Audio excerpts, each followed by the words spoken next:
Bon, eh bien, bonjour à tous. Donc aujourd'hui, une conférence de Daniel Boulin sur l'Australie, terre de roses. Daniel Boulin a été directeur des espaces verts de la ville de Lyon, où il a exercé ses fonctions de 2001 à 2019. Aujourd'hui retraité, il continue de s'investir comme expert national et international en matière de parcs publics, de jardins, d'environnement et de roses. Sa formation universitaire en biologie, puis son cursus d'ingénieur agronome, mais surtout ses racines familiales, lui ont permis d'être une personnalité reconnue dans ses domaines d'activité. Il est le premier en France à avoir obtenu la certification internationale de professionnel des parcs, délivrée par l'Université d'Indiana aux USA. Cette certification vient couronner son implication internationale car il donne de nombreuses conférences dans le monde entier depuis 2002, en particulier en Europe et en Asie. C'est un ardent promoteur de la place de la nature dans les villes comme un élément de bien-être, de santé, de développement social, d'économie et bien sûr d'environnement. Les roses ont jalonné son parcours professionnel et c'est tout naturellement qu'au moment de la retraite, il s'est investi dans ce domaine. Il est aujourd'hui président de la Société française des roses depuis le 27 avril 2022. Il est également président de l'association Roses Anciennes en France depuis le 4 mars 2023. Il occupe les fonctions de chairman du comité des récompenses de la Fédération mondiale des sociétés de roses, WFRS en anglais. C'est à l'occasion du congrès mondial de la Fédération mondiale des sociétés de roses en 2022 à Adélaïde, en Australie, et de 2 voyages dans ce pays que Daniel Boulin a eu l'idée de développer l'exposé qu'il nous livre aujourd'hui. La présentation de ce jour sera passionnante, j'en suis sûr. Si les roses sont naturellement le support de présentation qu'il nous propose, cette conférence se veut bien plus large. C'est une présentation complète de l'histoire de ce pays, depuis l'arrivée des premiers colons anglais jusqu'à la population métissée de ce jour, en passant par la géographie, la faune et la flore, le climat, et surtout une approche du développement de l'horticulture australienne de ses débuts jusqu'à nos jours. Plus qu'une conférence thématique sur les roses, c'est véritablement une invitation au voyage et à la découverte de ce fascinant continent aux antipodes de la France. Je vous remercie. Voilà, donc merci Yannick pour ces mots d'introduction. Bonjour à toutes et à tous. Donc, comme Yannick vient de le mentionner, je vais vous emmener avec moi dans un grand voyage.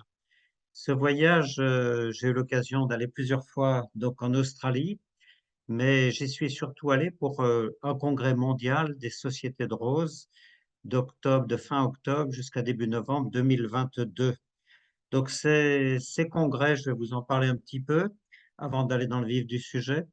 Donc, Yannick vient de parler de la WFRS, c'est la World Federation of Roses Society. Donc, cette fédération, elle regroupe toutes les grandes sociétés et associations de roses à travers le monde. Il y a 40 pays qui en font part. Et donc, eh bien, on est représenté, la France est représentée, la Société nationale d'horticulture est représentée au sein de cette fédération donc mondiale des sociétés de roses. Voilà, donc cette fédération, elle organise un congrès mondial tous les 3 ans et des congrès régionaux, donc entre deux congrès mondiaux. Donc cette année, on a eu un congrès en Suède et l'année prochaine, on aura le prochain congrès mondial qui va se dérouler au Japon, dans la ville de Fukuyama. Alors on en reparlera à la fin de la conférence, mais ma conférence sur l'Australie, elle a aussi pour but de vous inciter à participer au congrès de la Fédération mondiale des sociétés de roses. Parce que ces congrès, c'est des fantastiques moments de rencontre, de découverte d'un pays. Et pour le Japon, ben, ça y est, les programmes sont déjà en ligne. Si vous tapez WFRS Congrès 2024, vous allez tomber sur le site de Fukuyama au Japon avec toutes les conférences, tous les programmes. Je serai moi-même présent à Fukuyama où j'animerai une table ronde des hybrideurs, hein, des créateurs de roses. Mais j'entends proposer avec l'association Roses Anciennes en France et l'association donc Société française des roses, eh bien un voyage collectif pour ceux que ça intéresse. Voilà. Alors cette conférence sur l'Australie, eh bien la conférence s'est passée donc à Adélaïde. Alors on dit Adélaïde en français, mais on dit pas Adélaïde en anglais, on dit Adelaide. Voilà en anglais.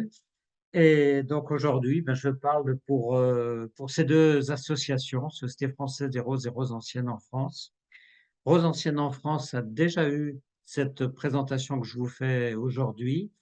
Et donc pour certains, ça sera une redite, mais ça nous fait toujours très plaisir de vous avoir et de vous parler donc des roses et de notre passion et de partager notre passion. Voilà, donc eh ben, je vous emmène en voyage, allons-y. Alors, le Paris-Sydney, ben, vous voyez sur la carte, hein, on va dire c'est à l'autre bout du monde, hein, c'est aux antipodes, c'est ce qu'on dit. Donc, c'est 16 950 kilomètres hein, pour aller à Sydney et encore 1200 de Sydney à Adélaïde. Vous verrez sur une autre image où est Adélaïde. Quelques mots aussi, tout de suite, si je vous demande quelle est la capitale de l'Australie, ben, vous allez voir quand je vous mets cette carte-là où on voit Sydney, ben, on pense tout de suite à Sydney. C'est la ville dont on parle le plus, mais c'est pas la capitale de l'Australie. La capitale de l'Australie, c'est Canberra. C'est une petite ville, Canberra, qui est située à mi-distance. Elle a été créée totalement artificiellement, à mi-distance entre Sydney et Melbourne. Pourquoi? Parce que les deux villes se disputaient le titre de capitale. Et donc, par référendum, eh ben, ils ont décidé, les Australiens, de créer une ville capitale entre les deux villes les plus importantes, Sydney et Melbourne. Et c'est exactement à égale distance entre les deux villes. Voilà, allez, on va rentrer un petit peu dans l'histoire. Alors, l'Australie, ben, vous voyez donc sur cette image, l'Australie, ben, c'est le fond d'écran, vous voyez, c'est tout le territoire de l'Australie. Et je vous ai collé par-dessus l'Europe. C'est à la même échelle, hein, pour vous montrer que c'est un très grand territoire, hein, c'est un pays-continent qui fait 7,7 millions de kilomètres carrés. C'est 14 fois le territoire de la France. Ça vous donne un peu une dimension de ce pays. Mais 14 fois le territoire de la France pour une population d'à peine un peu plus de 26 millions d'habitants. Donc en gros, c'est en termes de population 2,6 fois plus petit, moins habité que la France. Et aussi, la population sur ce grand territoire, elle est très inégalement répartie parce que la population, 50% de la population, elle habite dans les villes que sont Sydney. Alors, je vais mettre ma petite flèche, je ne sais pas si vous voyez la flèche, à droite de la diapositive, en bas à droite. Donc, Sydney, c'est un peu plus de 5 millions d'habitants. Tout au sud, Melbourne, un peu plus de 5 millions d'habitants, donc pratiquement les mêmes quantités d'habitants. Parfois, c'est Melbourne, parfois, c'est Sydney, ça change un petit peu. Brisbane, donc, qui est sur la côte est. Alors, Brisbane, c'est une grande ville aussi, 2,5 millions d'habitants. Et on revient sur le sud, Adélaïde, donc là, qui a 1,4 million d'habitants. Et Perth, qui est sur la côte ouest. Et Perth a un peu plus de 2 millions d'habitants. Voilà, donc on voit que tout le reste au centre, eh bien, c'est très peu peuplé. C'est une grande zone désertique. Et c'est ce qu'on appelle le bush. Les Australiens disent c'est le bush. Ils ont un autre nom aussi. Ils appellent ça l'outback. Voilà. Alors, on va continuer notre description. Alors, l'Australie, elle est divisée en 6 États. Alors, vous les voyez ici, Australie occidentale, les territoires du Nord, Queensland, la Nouvelle-Galles du Sud, l'Australie méridionale, et l'État de Victoria et Tasmanie. Voilà, donc ces États, ils sont également des territoires donc, qui sont rattachés, donc ils sont rattachés donc au Commonwealth. Et donc la direction, eh bien, de ce pays, de l'Australie, ça nous surprend toujours, mais sont sous la direction du roi du Royaume-Uni, donc Charles III. Alors, dans les faits, Charles III est très respecté, bien sûr, mais c'est pas lui qui dirige l'Australie. Et donc, Charles III nomme un gouverneur pour toute l'Australie, mais la direction, c'est une monarchie constitutionnelle, hein, la direction de ce pays. Et donc, ils ont un premier ministre. Et dans les faits, c'est le premier ministre qui gouverne et qui oriente les destinées de ce pays. Alors, le premier ministre, ben, ça a changé il n'y a pas très longtemps. Ça a changé en 2022. Il y en a un qu'on a connu en France parce que il s'appelait Scott Morrison. Elle a été célèbre en France il y a 3, 4 ans, 5 ans, parce que c'est lui qui avait dénoncé un contrat d'achat de sous-marins français. Et avec les sous-marins, on devait gagner beaucoup d'argent. Ben là, ils ont abandonné cet achat là, des sous-marins. Et là, maintenant, donc, c'est nouveau Premier ministre qui s'appelle Anthony Albanese. Alors, Anthony Albanese, donc, pour ceux qui s'intéressent à la politique, donc, il fait partie du groupe des travaillistes. Voilà. Il y a un autre groupe qui est les libéraux. Donc, entre les libéraux et les travaillistes, ben, vous voyez qu'on est plutôt dans des pays qui sont en majorité, donc très libéral quand même. Voilà, alors j'ai mis sur cette carte différents endroits. Vous voyez en bas de la carte Congrès WFRS Adélaïde.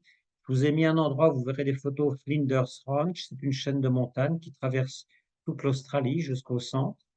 Werribee, Victoria State Rose Garden, c'est une roseraie d'État pour toute l'Australie. Rambula Beach, c'est un endroit où j'ai pu passer. Brisbane, j'ai pu passer. Early Beach, je suis passé. Vous allez voir un peu des images de tous ces secteurs. Alors, quand on parle de l'Australie, je veux dire que l'Australie, la première fois qu'on y va, on est surpris par la population de l'Australie, qui est une population plutôt jeune, et une population qui est aussi, moi je prends le mot, je me risque au mot, un peu paradoxal.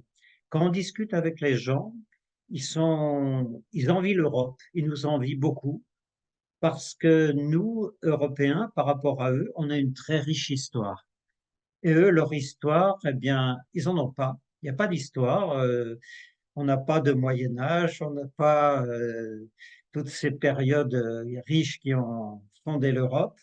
Eux, leur histoire, l'histoire australienne, elle commence, c'est ce qu'ils apprennent à l'école, elle commence avec l'arrivée des premiers colons anglais. Et ces premiers colons anglais, ils sont arrivés en 1788. Alors, pour eux, bah, l'histoire, elle démarre seulement ici, donc à peine 250 ans.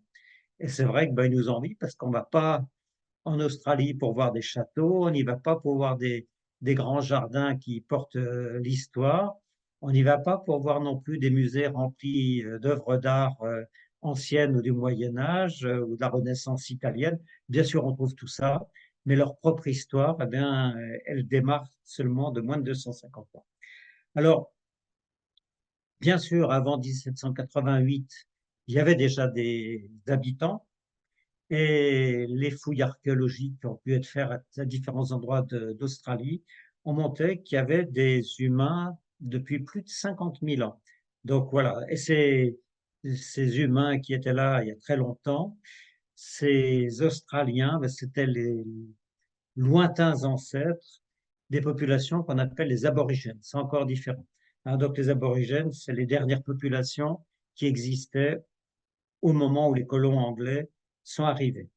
Alors, ce territoire, eh bien, il a eu des passages de bateaux qui sont passés, qui ont découvert un peu c'est une histoire mouvementée dans la découverte. Il y a eu un premier explorateur qui est passé au nord de l'Australie. Vous voyez sur la carte golfe de Carpentarie, là, ça c'est la pointe nord, c'est la pointe York. Et il y a un navigateur qui est passé là en 1606. Mais la date officielle de la découverte de l'Australie, c'est 1770. Et vous avez entendu le nom du découvreur de l'Australie, c'est l'explorateur anglais qui s'appelle James Cook. Et il est arrivé, ben, on le voit à côté, la petite flèche à côté de Sydney. Il est arrivé ici, à un endroit qu'on appelle Botany Bay, oui, la baie de botanique. Et quand il est arrivé ici, James Cook, il a affirmé qu'il n'avait vu aucun signe d'agriculture. Et donc, en vertu du droit européen, s'il n'y a pas de signe d'agriculture, eh bien, ça voulait dire qu'il n'y a personne, puisqu'on ne cultive pas la terre, et que à cette époque-là, on appelait ça des terra, en latin, des terra nullius, des terres qui n'appartiennent à personne, puisqu'il n'y a pas d'agriculture, on ne s'est pas approprié la terre pour la cultiver. Donc, ça a justifié son appropriation par James Cook pour le Royaume-Uni. Alors, ce voyage de 1770, on va y revenir parce que c'est un fait marquant de la découverte de l'Australie. Et voilà, donc on voit ici une image de James Cook et de Botany Bay ça existe, ça s'appelle toujours Botany Bay à cet endroit-là. Et donc, à ce moment-là, il a dit, ben, tout ce coin-là de l'Australie, je vais l'approprier et ça sera pour le royaume de Grande-Bretagne. Voilà. Alors, dans son grand voyage, on va revenir hein, sur son voyage parce que c'est vraiment quelque chose d'épique. Il y avait une personne importante parmi l'équipage de Cook. Il y avait une personnalité scientifique qui était Sir Joseph Banks. Alors, vous le connaissez, ce monsieur, ou tout du moins vous le connaissez par son nom, parce que si vous êtes amateur de roses, vous avez entendu parler du Rosa Banksia. Donc voilà, donc il a donné son nom, Banks, à de nombreuses variétés de plantes. Et donc, mais on lui doit beaucoup plus que la Rosa Banksia, parce qu'il a voyagé aussi en Chine, il a voyagé à plein d'endroits, Banks, et notamment en Australie. Eh bien, il y a ce genre Banksia. C'est une protéacée, la plante. Hein, vous connaissez les protéées d'Afrique du Sud. Eh bien, c'est une des familles les plus importantes en Australie, qui comprend plus de 60 espèces. Il y a de nombreux arbres et arbustes qui font partie de ce genre Banksia lorsqu'on est en Australie. Donc, voilà une personnalité très, très importante. Alors, le voyage de Cook, c'est bien d'en parler un petit peu. Alors, l'image, j'ai fait une copie d'écran que j'ai piquée sur Internet et c'est marqué en allemand, mais on va suivre quand même son voyage parce qu'il fallait déjà le faire, un voyage comme ça.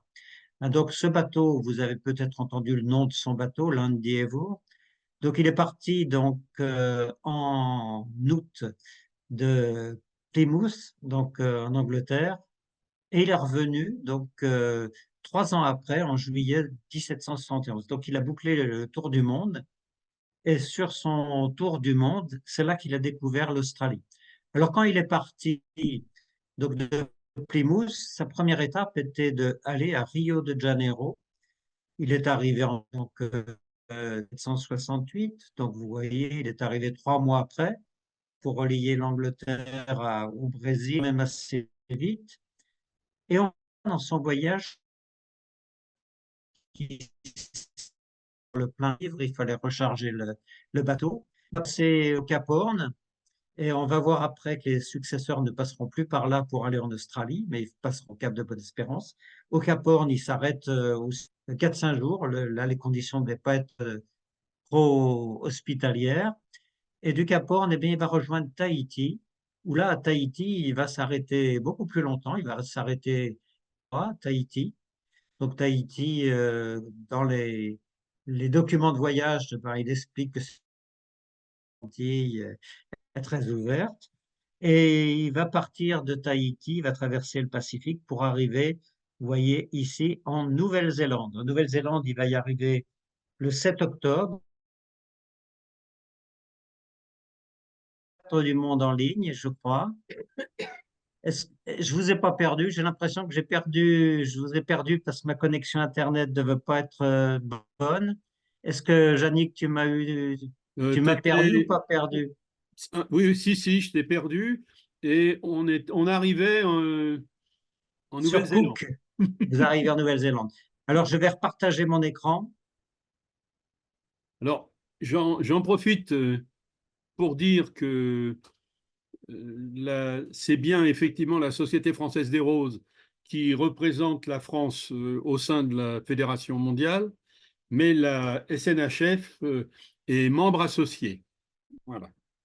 Désolé pour ce souci. Vous m'entendez? Jannick, tu m'entends là? Oui, oui, très bien, on voit, c'est bon. Voilà, je vous disais après le fameux tour du monde de James Cook, l'Australie aurait très bien pu être française à deux occasions, parce qu'on a eu ce navigateur breton, Louis Allénaud de Saint-Alouard, qui est arrivé en 1772 sur la côte ouest. Et si vous rappelez ce que je vous ai dit avant, James Cook, il avait pris possession de l'autre côté, mais pas ce côté ouest. Alors, c'était le premier Européen à prendre officiellement possession de l'Australie occidentale au nom de Louis XV, et il a appelé ça l'Australie occidentale française. Ce Louis Allénaud de Saint-Aloy, il a continué son chemin jusqu'au Timor, et juste avant de mourir au Timor, il a envoyé une lettre donc à Louis XV pour lui faire part de la découverte de ce pays, mais il n'y a jamais eu de suite. Et Louis XV, on ne sait pas s'il n'a pas reçu le courrier donc fait par Alouarn, mais cette personne, elle est tombée dans l'oubli. Mais par contre, les Australiens, dans l'histoire, ils s'en rappellent bien. Et quand on est sur la côte ouest, eh bien, on retrouve des noms à consonance française dans cette région. Voilà, alors, on a eu une autre expédition où la France aussi a eu un rôle important. Et donc, en France, eh bien, Louis XV a décidé quand même à un moment d'aller de voir s'il n'y avait pas des choses à découvrir encore et continuer l'exploration de l'océan Pacifique que James Cook avait démarré. Alors, vous avez entendu parler des navires de la Boussole et l'Astrolabe, là, qui sont malheureusement échoués, mais la Pérouse a quand même réussi à aller en Australie et lui aussi, il est arrivé à Botany Bay. Il y est arrivé le 26 janvier 1788 et tenez-vous bien, il est arrivé au moment où la première flotte de colons anglais arrivait. Il est arrivé 2 heures après. Encore une fois, ça aurait pu très bien pu être français. Et il est arrivé 2 heures après, mais bon, il était très fair-play, la Pérouse, et il a demandé aux Anglais s'ils pouvaient les accueillir ici. Et les Anglais ont dit non, nous on vient d'arriver depuis 2 heures, là c'est une terre inculte, il n'y a rien, et on peut même pas vous donner à manger parce qu'on n'a rien, on vient d'arriver depuis 2 heures. Oui, l'histoire est assez curieuse, très très curieuse. Voilà. Alors, il y a eu d'autres explorateurs français aussi qui sont passés dans cette région, notamment des expéditions scientifiques. Nicolas Baudin en 1801 à 1803. Voilà, mais on va revenir à la flotte. Alors là, je vous ai mis aussi vous le retrouverez plus tard, mais vous le retrouverez aussi sur Internet. C'était le voyage de Lapérouse qui a fait un peu comme Cook. Lapérouse, il a sillonné la planète avec ses goélettes dans la découverte. Alors là, c'est écrit en petit, mais vous le retrouverez. Vous tapez Voyage Lapérouse et vous allez retrouver tout ça. Hein. Alors on va revenir à la flotte des colons. Alors la flotte des colons, je vous dis, ils sont arrivés le 26 janvier 1788. Ce 26 janvier 1788, c'est une date importante toujours pour l'Australie aujourd'hui, puisque c'est leur journée nationale. Nous, on a le 14 juillet, mais le 14 juillet des Australiens, c'est le 26 janvier, c'est l'anniversaire du 26 janvier 1788. Alors, vous voyez que là, les premiers colons, eh bien, ils sont partis de Portsmouth en mai 1787. Ils ont fait l'escale à Rio, comme James Cook. Mais James Cook, lui, il passait par le Cap Horn. Et là, bah non, là, de Rio, ils sont passés au Cap, hein, au Cap de Bonne-Espérance, et direct euh, en Australie. Alors, vous voyez que le voyage, il durait quand même 6-7 mois. Hein, et donc, je crois que j'ai une diapo qui va suivre.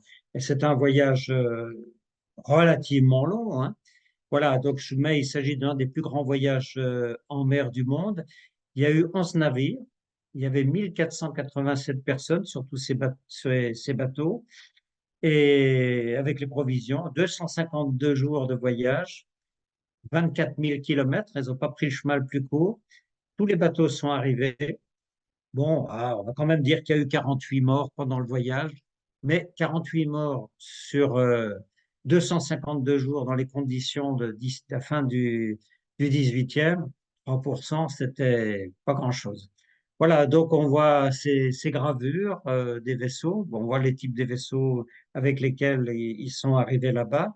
Donc vraiment, c'est une grande expédition.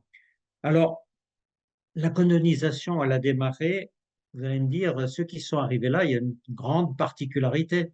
Je dirais, elle revient un petit peu à la mode avec des propos qu'on entend en ce moment à la télévision. Qu'est-ce qu'ils ont fait, les Anglais? Eh bien, ils ont vidé leurs prisons et ils ont envoyé les prisonniers pour coloniser l'Australie. Alors, on les appelle, ces prisonniers, on les a appelés des convicts. Les convicts. Alors, ils ont démarré, ils sont arrivés avec leurs 11 bateaux ici, et qu'est-ce qu'ils ont fait? Eh bien, ils ont construit un camp pénitentiaire.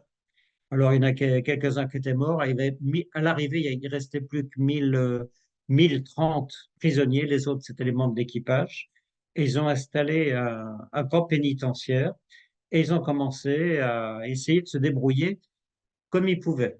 Alors, là, j'ai remis une gravure, prise de possession de l'Australie à Botany Bay, le 26 janvier 1788. Mais ils sont arrivés, et bon, ils ont mis bien sûr, comme ils ont l'habitude de faire, mettre un gouverneur. Mais quand les premiers colons qui sont arrivés là, ben, qu'est-ce qu'ils ont trouvé? Ils ont trouvé qu'un sol qui était rocheux, sableux, impropre à la culture. Et la première priorité qu'il y a eu en arrivant ici, ben, c'était de manger. Alors, ils ont tenté de cultiver le lieu à Botany Bay, mais ils ont échoué.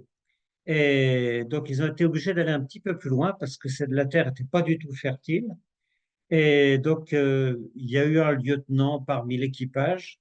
Il s'appelait, on parle des Roses, mais il s'appelait Rose, ce monsieur. Et ce monsieur Rose, il n'était pas fermier, il était militaire.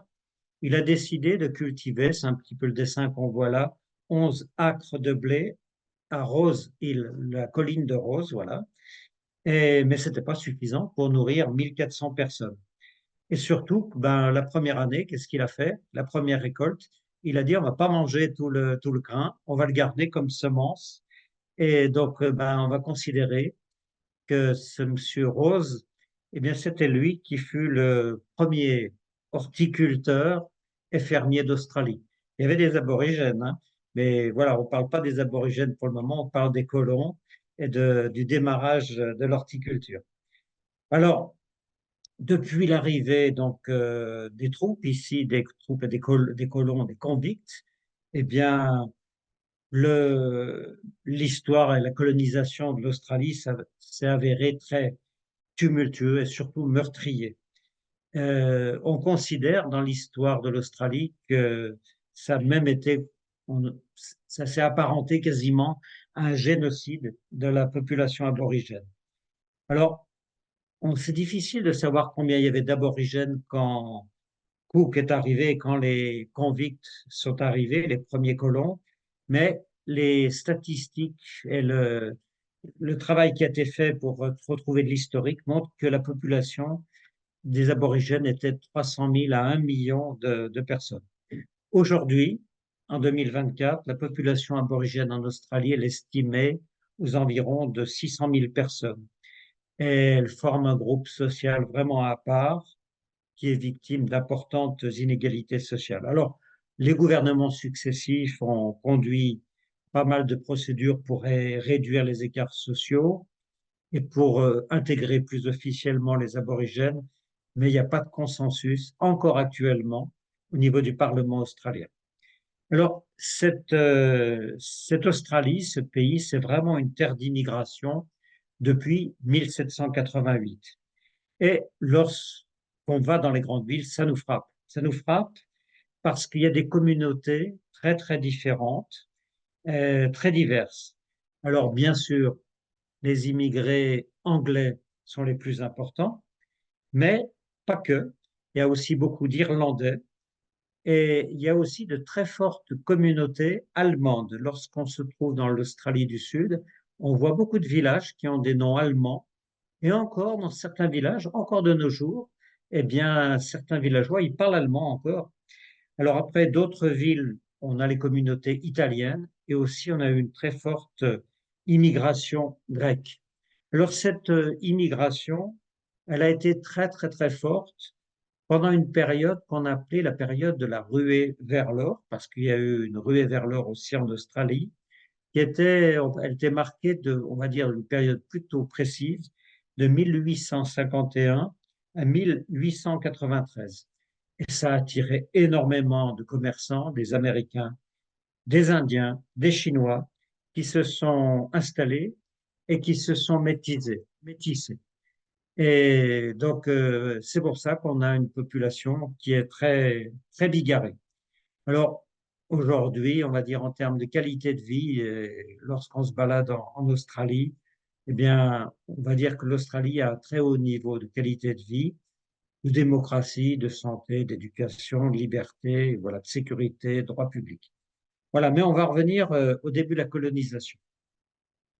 Alors, je vous ai dit que lorsque les colons sont arrivés, eh bien, les colons ont eu de sérieux problèmes, car personne dans la flotte n'avait de connaissances en jardinage ou en agriculture. Voilà. Et progressivement, lorsque les colons avaient fini de purger leur peine, parce que c'est pas parce qu'ils étaient en Australie qu'ils étaient libérés, on leur avait dit qu'ils seraient libérés, mais en fonction de leur peine, eh bien, ils devaient quand même continuer à terminer, à purger leur peine. Et les premiers qui avaient purgé leur peine, on leur laissait le droit de s'installer pour qu'ils cultivent eux-mêmes sur l'île. Alors on peut se demander ben, comment ça a évolué. Alors dans les musées, on trouve justement les premières peintures qui montrent l'Australie. Et ce tableau, c'est un peintre anglais qui s'appelait John Glover, qui a peint ce décor en 1835 de son jardin. Alors, c'est assez intéressant parce que finalement, on peut faire de l'ethnobotanique à partir des peintures et de ce qu'on trouve dans les musées. Alors, c'est intéressant, oui et non, parce que ce John Glover, qui peint son jardin ici, eh bien, il a rêvé un petit peu parce que les botanistes essayent de savoir ce qu'il a voulu peindre sur ce tableau et il a peint des fleurs qu'on ne trouve pas en Australie.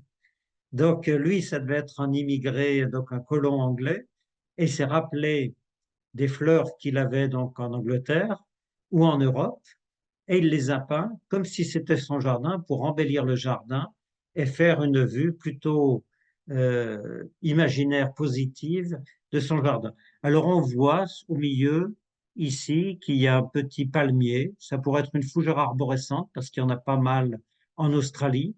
Mais ces grandes fleurs jaunes, ces grandes touffes ici, probablement, c'est des molènes. Et les molènes, on ne les trouve pas en Australie. Donc, vous voyez, c'est la preuve. Et puis, l'autre chose aussi, eh bien, c'est les petits massifs, les petits arbustes avec ces fleurs roses qu'on a en premier plan. Quand on regarde le tableau en détail, c'est des rosiers. Et ce n'était pas possible qu'il y ait des rosiers ici. Alors, si vous êtes amateur de roses, eh bien, vous savez que les rosiers sauvages, les rosiers botaniques, il n'y en a pas dans l'hémisphère sud. Donc, vous voyez, cette ethnobotanique, elle est importante parce que quasiment, c'était pas possible de trouver des rosiers en 1835 dans des jardins ici parce qu'ils n'avaient pas été encore apportés ici. Voilà, donc c'est intéressant de pouvoir analyser, découvrir à partir des tableaux les plantes qu'on pouvait avoir dans les jardins. Alors je fais cette digression parce que lorsque vous allez dans les musées, même chez nous, et plus chez nous, on voit beaucoup de tableaux de la période des peintres hollandais. Et là aussi, il y avait beaucoup de peintres qui ont peint des fleurs que l'on ne trouvait pas, mais qu'ils avaient vu ailleurs. Donc on retrouve ce même phénomène d'embellir les tableaux avec des fleurs qui n'étaient pas des fleurs locales. Voilà. Alors, comment l'horticulture s'est développée en Australie? Eh bien, au fil du temps et au fil des arrivées de nouveaux colons et du développement du commerce maritime, eh bien, l'agriculture s'est développée. Alors, on connaissait en Europe et surtout en Hollande la Compagnie des Indes orientales, hein, qui assurait le commerce fructueux des Pays-Bas, mais aussi de la France et de l'Angleterre. Et les Hollandais avaient un commerce important justement avec l'Indonésie. Je vous ai parlé de Batavia tout à l'heure. Mais les Hollandais, qui étaient des grands commerçants, des grands voyageurs, ils avaient barré les routes pour les autres pays. Et les Anglais, ben, l'Indonésie ne pouvait pas y aller. Donc, ils essayaient de trouver, de faire du commerce avec d'autres, les Anglais, avec Hong Kong, Shanghai, la Chine. Et donc, c'est un commerce parallèle que les Anglais ont entretenu. Et grâce à ce commerce, ils ont pu faire arriver des plantes nouvelles. Donc, à la fin euh, on va dire du 19e siècle, donc en Australie. Alors, puisque c'est un pays qui a surtout été colonisé par les Anglais, eh bien, il faut se rappeler qu'en Angleterre, au début du 19e, la science, la botanique et le jardinage étaient très, très populaires donc, en Angleterre. Et de nombreux manuels d'horticulture et de jardinage ont été publiés en Angleterre et ils ont été apportés avec les colons en Australie. Alors, les premiers livres et les premiers écrits purement rédigé en Australie sur le jardinage, il date de 1839. Donc, vous voyez ce dessin-là, c'est 1835, et on commence à trouver à partir de 1839 des livres sur la botanique et l'horticulture de l'Australie. Alors, ce qui était aussi important pour le transport des plantes, eh bien, c'est les envois de plantes sur ces bateaux. Et ils se sont développés grâce à l'invention des caisses de Ward. Donc, vous en avez peut-être entendu parler, c'est des caisses vitrées. Et à partir de 1833, le docteur Ward a fait ses mini-serres pour remplir les remplis de fougères et d'herbes. Voilà. Et ça a pu, sur les bateaux, ça résistait assez bien. Parce qu'il fallait comprendre aussi qu'à cette période, en 1850, les plantes sur les bateaux, c'était pas la priorité. En cas de tempête, on jetait tout par-dessus bord et on gardait surtout les vivres. Mais les plantes ou les choses annexes comme ça, ben en cas de tempête, ça n'arrivait jamais. Eh bien, dans des mini-serres comme ça, eh bien, on arrivait à conserver les plantes et ça fonctionnait dans les deux sens. On a pu envoyer des plantes en Australie et les plantes australiennes ont pu revenir donc en Grande-Bretagne. Donc c'était vraiment quelque chose d'important. Je vous ai mis aussi ce qu'on trouve dans les musées. Eh bien, vous voyez, là, c'est un tableau. Et ce tableau, il est important. C'est un tableau consacré à la réception d'une prime vert, qui vient d'Angleterre. Et ce tableau, il est fait par des peintres anglais qui s'appellent Dixie et Hopley. Et sur ce tableau, eh bien, vous voyez toute la lumière du tableau, elle va sur le pot de fleurs, qui est une prime vert. Et puis, vous avez trois femmes qui sont en admiration devant la prime vert. Et on voit que la prime vert, elle rayonne. C'est la prime vert qui rayonne. Et vous avez toute une foule. Alors, j'ai essayé, il y a tout un livre entier qui est écrit sur l'explication de ce tableau, parce que chaque personnage a un rôle particulier. Et c'est vrai que on dirait que c'est l'avènement du Christ, l'arrivée de la prime vert ici. C'est un peu à l'image un peu de la Vierge sur l'enfant Jésus. Eh bien, c'est un peu pareil, hein. Donc, cette femme avec son foulard en adoration devant la prime vert. Donc, ça montre effectivement cette dévotion pour des plantes nouvelles qui arrivent sur ce continent. Alors, avoir des plantes comme une prime vert ou d'autres plantes qui arrivaient d'Angleterre, c'était aussi un sentiment d'appartenance à l'Angleterre. Et c'est pour cela que les plantes avaient un rôle si fort et qu'aujourd'hui encore, les Australiens ont un très fort sentiment d'appartenance donc au Commonwealth au travers de la culture horticole et des jardins. Voilà, alors l'arrivée des plantes, là on amène des plantes, mais après on a eu l'arrivée des outils également, du matériel adapté. Puis après, plus tard, on a eu aussi des colons qui étaient des vrais jardiniers, des vrais horticulteurs. Alors, les migrants anglais, les migrants allemands ont ensuite influencé largement les jardins décoratifs en décorant, en aménageant les abords de leurs maisons. Voilà. Alors, je vous ai mis cette photo. Cette photo, j'ai essayé de prendre une photo. C'est pas l'Australie, hein, mais je l'ai pris ici pour illustrer quelque chose de vraiment important et quelque chose qui m'a choqué dans l'histoire de l'Australie. Alors, à partir de 1833, il y a une abolition de l'esclavage en Angleterre, mais cette abolition de l'esclavage, j'ai mis de là-dessus sur l'image, elle a permis de réinvestir des sommes colossales en Australie. Lorsque l'Angleterre a aboli l'esclavage, on pourrait dire, bien, ces pauvres esclaves. Je vous dis que cette photo n'est pas en Australie, hein, il n'y a pas eu d'esclaves noirs en Australie. Hein, donc, mais c'est sur d'autres territoires anglais. Eh bien, lorsque l'esclavage a été aboli, qui croyez-vous qu'on indemnisa? Eh ben, ce n'était pas les esclaves. On indemnisa les riches propriétaires en leur disant, mais mes pauvres personnes, maintenant que vous avez plus les esclaves, qui va donc faire le travail? Donc l'État anglais a indemnisé les propriétaires anglais qui avaient des esclaves et leur a donné énormément d'argent parce qu'ils avaient plus de force de travail avec les esclaves pour qu'ils puissent s'organiser différemment. Alors c'est quelque chose d'assez surprenant, mais c'est la réalité. Et à partir de 1833, ben, l'État anglais a investi des sommes faramineuses pour compenser l'arrêt de l'esclavage aux Antilles, en particulier anglaises. Et cet argent, qui est arrivé dans les poches de très riches propriétaires, eh bien, il a été réinvesti dans de nombreux pays, et en particulier en Australie, qui était un pays à découvrir. Donc, vous voyez, l'histoire est assez curieuse, on n'en parle pas beaucoup. Ben là, non, on n'a pas indemnisé les esclaves, on a indemnisé les propriétaires d'esclaves.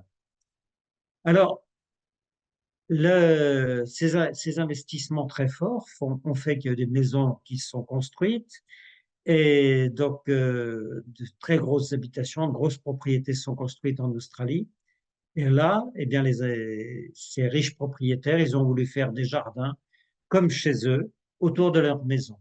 Et l'influence des jardins australiens, bien sûr, elle tient à l'influence des influenceuses, on les appelle comme ça maintenant, anglaises, je vais dire en français Gertrude Jekyll et Hélène Wilmot. Vous avez certainement entendu parler de ces deux dames qui ont été les influenceuses des jardins, donc en Angleterre, mais c'était des femmes qui étaient très fortes, qui avaient beaucoup d'initiatives dans les associations paysagères, les associations de couleurs de végétaux, et cette influence qui était extraordinaire donc, dans le Royaume-Uni, elle a eu aussi des répercussions très fortes en Australie. Alors, vous voyez les dates de naissance, hein, 1843 pour Gertrude Jekyll et 1858 pour Hélène Wilmot. Donc là, vraiment, donc, ces idées horticoles de ces deux grandes paysagistes, elles ont largement essaimé donc, en Australie. Alors l'Australie, après, avec le temps, eh bien, elle a eu ses propres paysagistes. Elle a eu une paysagiste qui s'appelle Edna Walling, qui a été la pionnière des paysagistes australiennes, qui a ouvert la voie à ce que sont les jardins australiens. Vous voyez, j'ai retrouvé une image de cette Edna Walling. Et voilà un jardin qu'elle a aménagé, le jardin de la Villa Markdale, près de Melbourne. Et c'est des jardins plutôt récents. Et on va voir des photos que j'ai prises plus tard. Mais voilà, ça c'est typiquement la maison australienne et le jardin australien encore aujourd'hui. C'est ça. Alors, ces jardins australiens, ben, ils ont reproduit les jardins anglais. Mais ces jardins, ils ont pu se développer parce que dans les grandes villes, il y a eu aussi toute l'urbanisation qui s'est faite en développant des réseaux d'eau et d'assainissement. Et lorsqu'on avait de l'eau, eh bien, on a pu faire des jardins, entre guillemets, à l'anglaise, avec des belles pelouses bien vertes et des pelouses bien tendues. Mais au fur et à mesure du temps, eh bien, l'eau s'est révélée être un problème en Australie et c'est toujours un vrai problème. Le problème de l'eau en Australie, C'est un problème crucial encore actuellement. Voilà. Alors, ces problèmes de l'eau, certains l'ont résolu parce que dans les migrants, je vous ai parlé tout à l'heure qu'il y a eu des Italiens, il y a eu beaucoup de Grecs. Et ces migrants italiens et grecs, ils ont commencé à apporter aussi leur technicité horticole, à créer des jardins en terrasse ou apporter des plantes nouvelles aussi de Grèce ou d'Italie. Et c'était des plantes plus résistantes pour l'eau. Voilà. Alors, la question de l'eau, encore aujourd'hui, ça reste un problème majeur. Et je vous ai mis, voilà, avec le développement, les problèmes d'eau se sont développés. L'eau est toujours un problème toujours fort en Australie. Et avoir des jardins de style anglais aujourd'hui, c'est plus adapté à la ressource en eau. Donc, une des contraintes aujourd'hui, ben, c'est d'avoir une meilleure gestion de l'eau. Alors, meilleure gestion de l'eau, ça c'est important. Et maintenant, vous entendrez parler, comme dans tous les pays du monde, que les jardins, ils s'ouvrent vers plus de nature, plus de biodiversité. Et les Australiens, nouvelle génération, si vous voyagez, ils vont vous parler de plantes natives de l'Australie. Donc, il faut utiliser les plantes natives de chez soi, de notre pays. Et ça, c'est une tendance très forte dans tous les jardins. Mais les jardins australiens, ça reste une référence sociale d'avoir une belle pelouse bien verte. Donc, avoir un jardin bien entretenu, c'est aussi la preuve d'un niveau social où on est déjà à beau niveau social. Alors, on verra, j'ai eu l'occasion d'aller dans plusieurs familles en Australie et j'ai discuté avec les gens. Je dis, mais pourquoi vous tondez la pelouse 24 fois par an? Ils me disent, c'est pour pas que les serpents viennent.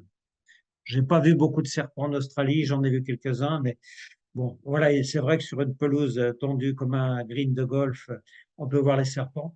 Mais la deuxième raison de tondre la pelouse bien rase, c'est surtout une raison, à mon avis, qui est beaucoup plus réelle, c'est pour limiter les risques d'incendie autour des maisons. Parce que là, les risques d'incendie, c'est quelque chose de vraiment, vraiment important. Voilà, alors je reviens sur une carte de l'Australie, parce que maintenant je vais vous reparler un petit peu du congrès, des visites qu'on a faites. Alors voilà, Adélaïde, pour bien vous le situer, donc on est au sud de l'Australie. On a eu ce congrès mondial, voilà, World Rose Convention. Le monsieur qui parle donc sur la gauche de l'image, c'est le président de la Société des Roses d'Australie. Et donc pendant l'ouverture, eh bien, on a un petit démarrage avec un didgeridoo. Donc c'est une personne qui devait être issue d'une communauté aborigène qui nous a fait une démonstration. Alors, un petit mot aussi de la Société des Roses d'Australie. Je pense qu'il y a beaucoup de pays qui les envient. Il y a plus de 3500 membres qui payent leur cotisation à la Société des Roses d'Australie. Ça fait un peu rêver. Hein. C'est pas la Société d'horticulture, je parle bien de la Société des Roses d'Australie. Voilà. Alors, on démarre toujours le congrès mondial par une récompense. Je crois que c'est la diapo que j'ai suivante. Et donc, il y a ce qu'on appelle le Hall of Fame de la fédération. Et donc, moi, je suis en charge de ces récompenses. Et c'est à l'année, ceux qui sont arrivés à partir de 2023, ce qu'on appelle les accessions 2023, qui ont été décernés au cours du congrès 2022, eh bien, il y a une rose ancienne que je vous suggère de mettre dans vos jardins qui s'appelle Comte de Chambord. Elle s'appelle aussi Madame Ball aux États-Unis. Donc, l'obtenteur 1856 boyau. Et vous voyez donc la photo, c'est une photo des pépinières Loubert, là que j'ai mise ici. Donc, c'est une très belle rose ancienne. Donc, on a ce prix, le Panthéon de la rose pour les roses anciennes. Donc, cette année, c'était cette Comte de Chambord. Et dans les variétés plus modernes, c'est une rose qui s'appelle Pink Flower Carpet. On la connaît chez nous en France et en Europe sous le nom de Emera. Donc, ce sont les deux photos du bas. Une rose extraordinaire là, qui fleurit du mois d'avril jusqu'aux premières gelées. Hein, c'est un obtenteur allemand, Noack, qui a fait cette création en 1988. Voilà, on continue Alors, je vous ai mis une photo. Ben, bien sûr, quand on va en Australie, on a des incontournables. Là, dans le congrès, la plupart des gens qui arrivaient pour la première fois en Australie, bon, on les emmène visiter un sanctuaire animalier à côté d'Adélaïde. On a un petit sanctuaire qui s'appelle Cleland. Et là, ben, bien sûr, on va voir le koala, on va voir les kangourous qui viennent nous manger dans la main. Bon, les images typiques, voilà, les classiques. Le classique aussi, c'est d'aller dans les jardins botaniques. Là, c'est le jardin botanique d'Adélaïde. On a un climat tempéré. Et ce qui est amusant, bah, il y a pas il gèle pas à Adélaïde, hein. Donc, on a tout plein de plantes. C'est un climat méditerranéen à Adélaïde. Et dans la serre, donc, on va avoir quelques plantes tropicales humides. Mais on reviendra tout à l'heure sur le climat de l'Australie parce qu'on a toute la gamme d'un climat tempéré à un climat tropical, donc, au nord. Alors, dans les jardins, on va commencer, on va partir en visite. On a eu plusieurs visites de jardins. Alors, on arrive à 200 personnes dans les jardins. Il faut que les jardins soient assez grands. Là, on est allé visiter ce jardin qui s'appelle, alors je le lis comme je le vois, je ne vous fais pas que la prononciation, Ocean Darroch. Ocean Darroch, c'est du vieux gaélique, hein, et ça veut dire le lieu des saints chênes, les arbres, les chênes. Voilà, donc la maison, je pense qu'on verra d'autres images. Et là, on est allé donc dans cette propriété où il y avait de très très belles roses. Voilà la maison. La maison, on va dire, Renaissance française, école moderne. Il s'appelle comme ça, hein. Donc on voit que c'est une belle maison moderne. Et il y a avec des grands arbres exotiques, mais on trouve aussi des chênes, des châtaigniers, des érables, des conifères, et bien sûr des chênes, puisque c'était le lieu des chênes. Mais on a aussi une belle roseraie dans ce jardin. Et vous voyez toujours cette pelouse nickel, hein. Alors ici, dans la roseraie était petite. J'ai vu qu'il y avait 27 roses françaises. Alors j'en ai noté quelques-unes, Avignon, Belle Parfumée, Blue Emotion, Carmagnole, Chartreuse de Parme. Elles étaient étiquetées Claude Monet, voilà. Mais aussi l'essentiel, c'était des roses de David Austin avec William Morris, Abraham Darby, Graham Thomas, Indy Evo. Voilà, donc une très belle propriété. On a même mangé ici. Et puis on a inauguré officiellement, vous voyez, tout le groupe des gens du congrès. Donc on avait des visites guidées. Alors c'est sûr, quand vous êtes à un congrès, que vous êtes 200, ça fait du monde, mais c'est des lieux qui sont ouverts spécialement donc, pour le congrès. Donc c'est intéressant. Alors on a visité donc un autre lieu, une maison qui s'appelle les Magnolias. On est à 20 kilomètres d'Adélaïde, à Aldgate. Et c'est une super propriété. Oui, ces propriétés comme ça, on s'imagine pas. On s'imagine, bon là, on pourrait très bien être en France ou dans le sud de l'Angleterre. Et donc, bah, cette maison aussi, elle est plutôt, eux, ils disent qu'ils sont un style plutôt français. Ils disent que leur maison est de style français. Une super propriété une quinzaine d'hectares qui est en pleine nature, en plein jardin, une vraie collection botanique dans les arbres. Vous avez entendu parler d'un pin qui a été découvert il y a une trentaine d'années, le pin volémie, ben, on le trouve aussi ici. Donc, on avait, pour rien vous cacher, peu de roses dans ce jardin, mais un joli décor, mais de très belles plantes. Vous voyez, à gauche, un échium, une vipérine. Une photo, il y a un petit lac. Voilà, donc c'était un coin très, très sympa. Donc, il y a d'autres jardins. On va aller ils aiment bien les décors. On va retrouver des jardins un petit peu à l'anglaise, des mélanges de plantes vivaces aussi. Donc, les personnes qui nous ouvrent le jardin, voilà l'intérieur de la maison, parce qu'ils nous ouvrent le jardin, mais ils nous ont ouvert aussi la maison. Vous voyez que c'est presque digne des revues Mon jardin et ma maison. Donc, il n'y a rien qui dépasse, c'est tout nickel. Bon, c'était bien sympa de visiter cette maison à des gens bien, bien agréables. Une autre visite, on est allé voir des jardins, le jardin Mandalay, Petwood, 37 kilomètres d'Adélaïde. Et là, donc, les propriétaires, donc, s'appelle Deborah, c'est une dame, Deborah Schultz, son mari, qui ont aménagé cette propriété pendant plus de 25 ans. Alors là, c'était dans le bush, Et voilà, donc dans le bush, eh ben, c'est plutôt des fleurs natives à droite sur les fleurs natives. Puis après, ils ont aménagé le jardin un peu type méditerranéen, avec des cystes, avec d'autres végétaux. On peut même retrouver ici des bouleaux qu'ils ont plantés dans le jardin. Là, c'est un jardin qui sert, un parc qui sert beaucoup pour les mariages, c'est une propriété privée. Et donc, c'est un endroit plutôt sympathique qu'on a visité. C'est toujours très agréable de visiter ça. On a visité ensuite un autre très bon jardin avec beaucoup, beaucoup de roses, Urbrae Garden, pas très loin d'Adélaïde. Et Urbrae, c'est un musée aujourd'hui qui est accrédité par l'État et qui fait partie du campus universitaire d'Adélaïde.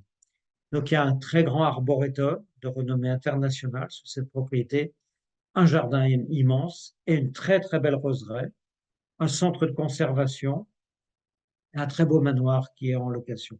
Alors, cette maison, elle, euh, elle date d'une époque un petit peu plus ancienne.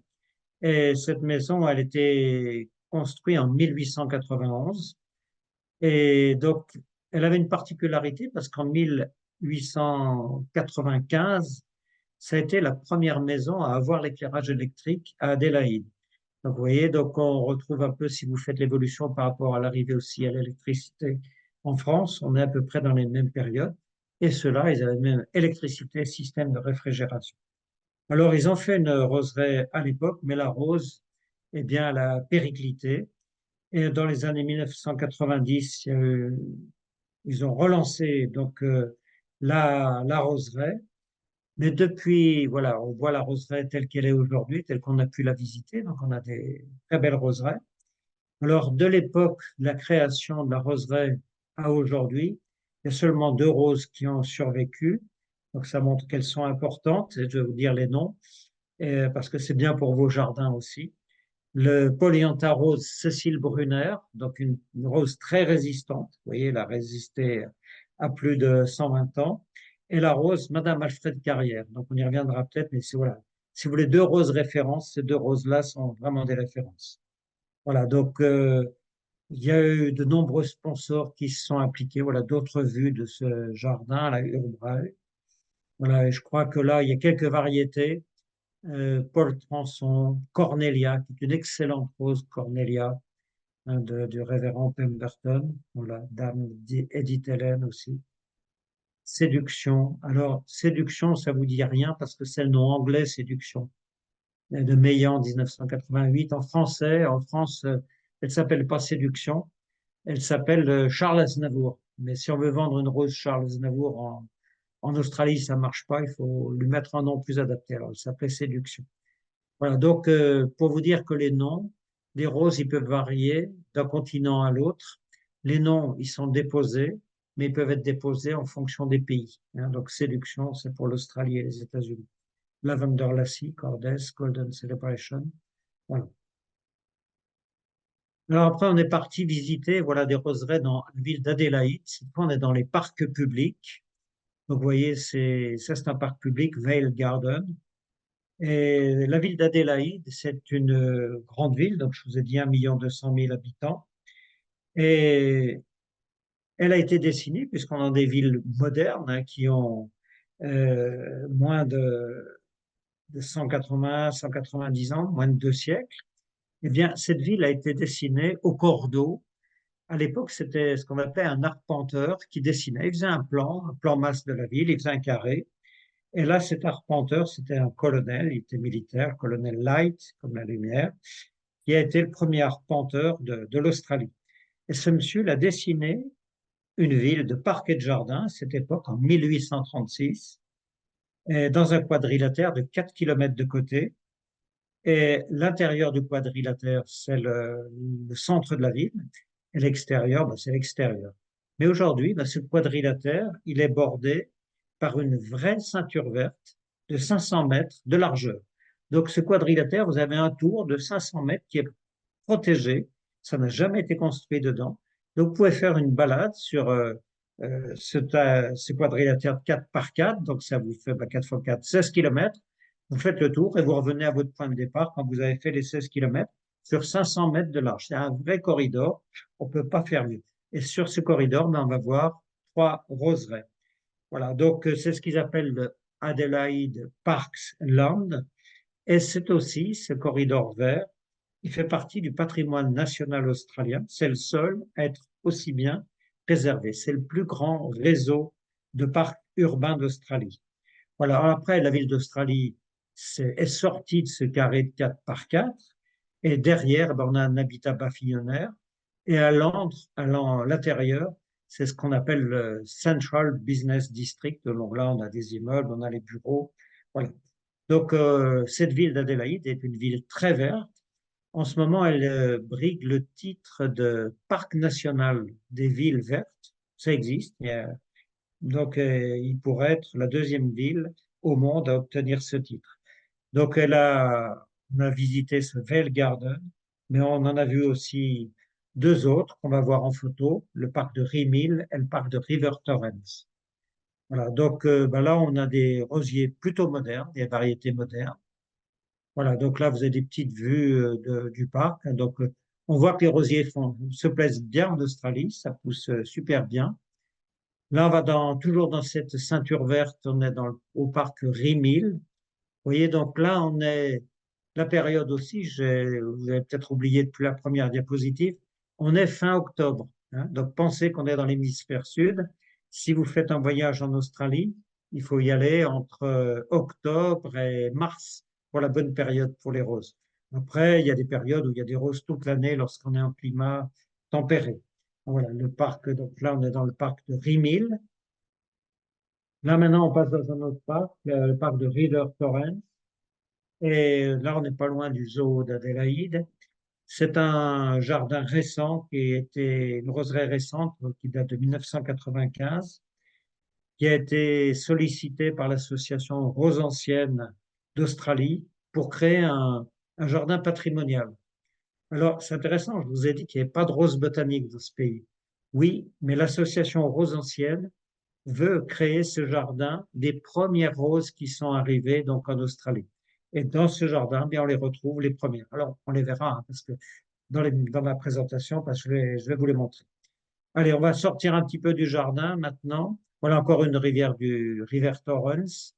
Vous voyez, donc beaucoup de vivaces, des associations de roses, d'iris. Et là, ben, on voit les buildings du centre d'Adélaïde. On va partir maintenant un petit peu dans la nature. J'ai eu l'occasion de me déplacer pour aller dans la chaîne des Flinders. Flinders Ranch, c'est une chaîne de montagne qui est à 5 heures de route d'Adélaïde. Donc, vous voyez, Adélaïde est ici. La petite flèche, ça représente 5 heures de route, hein, pour vous dire les dimensions. Et donc, c'est un des plus anciens sites naturels au monde, hein. C'est vraiment ce qu'on appelle l'outback ici. Donc, vous allez voir, ce sont des montagnes qui font 1000 mètres d'altitude, avec des crêtes, des arêtes, des gorges, un sol de grès très rouge, dont la couleur varie avec le soleil tout au long de la journée. C'est très beau. Alors, pour aller là-bas, eh bien, on s'est arrêté en chemin. On est allé voir voilà, la chaîne des Flinders pour vous donner un aperçu hein, de ces montagnes. Là, la chaîne est à 1000 mètres d'altitude. Ah, vous avez en dessous des petites bestioles, ces grands oiseaux, hein, c'est pas des autruches, c'est la même famille, ce sont des émeus. Et les petites fleurs bleues, c'est une plante invasive en Australie, mais qui n'est pas invasive chez nous. C'est la vipérine. Alors la vipérine, là-bas, ça fait des champs tout bleus. Ah, c'est très joli, mais elles sont pas très contentes de cette plante invasive. Voilà, en le chemin, ben, on s'est arrêté chez cette dame. Ça, c'est le Heritage Cottage. Et donc là, cette dame, elle s'appelle Kay Duncan. Elle nous a accueillis pour nous faire visiter son jardin. C'est des passionnés de roses anciennes et modernes, mais surtout roses anciennes. Et là, on a vu plein de roses dans son jardin. Donc là, pour ceux qui les connaissent, une que je vous conseille, Belle Portugaise d'Henri Cailleux. Donc voilà, la Rosia Banksia, donc Alba Plena. Ouais, donc ça, ils étaient en pleine floraison. Là, c'était super. Voilà, donc cette dame et son mari sont venus plusieurs fois en Europe, en France, hein. Ils connaissent très bien nos associations, des gens très très sympas. Voilà, d'autres fleurs, d'autres roses qu'on a vues chez eux, la 4 saisons, Damas, Madame Paul Massad. Vous voyez des noms des noms bien français dans les jardins australiens. Émilien Guillot, des roses de Massade aussi. Donc c'était, voilà, c'est sympathique. On va aller dans un autre endroit d'Australie, hein. Donc là, je suis resté 3 jours dans les montagnes Flinders, hein. Mais là, on va aller à une petite ville qui s'appelle Mount Gambier, Mont Gambier en français. Et là, il y a de très belles, très beaux jardins. Et sur la route, on va s'arrêter donc dans une propriété extraordinaire, les jardins de Camawald Gardens, chez ces deux personnages, Sue et John Swart. Vous voyez qu'ils nous ont bien accueillis, ils nous ont accueillis avec la bouteille de champagne à la main, et on a visité leur jardin, la bouteille de champagne à la main.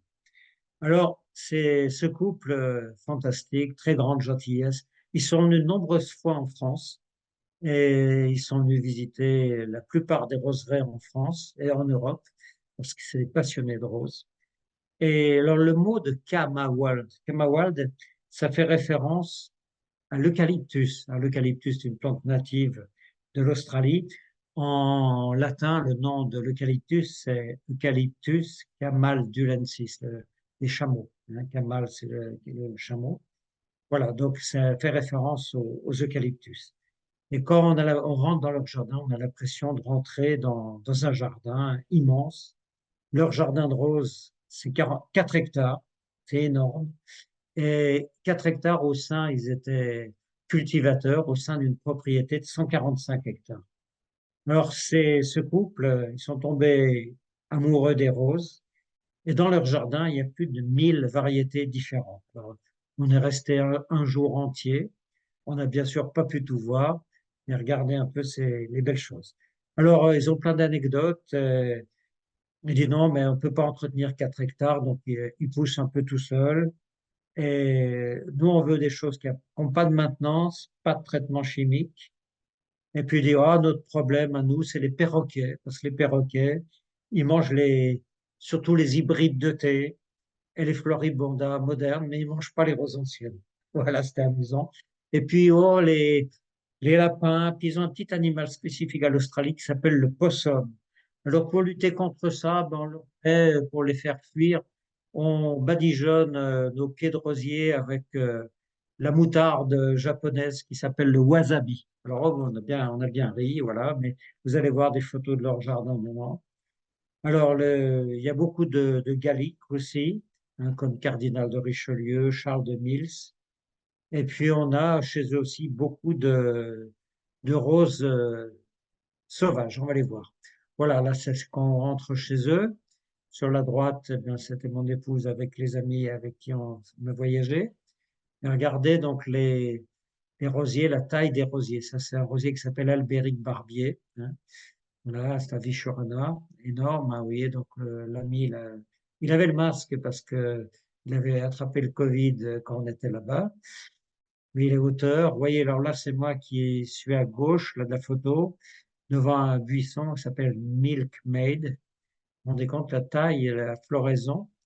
Là, à côté, ben, d'autres. Tea Rambler. On va en voir d'autres. Alistair Stella Grey. Voilà, Noisette. Blush Noisette, vous connaissez celui-là, certainement. Cardinal de Richelieu. Voilà. Assemblage des beautés. Vous voyez des noms bien français ici. Cécile Brunner, je vous en ai parlé tout à l'heure.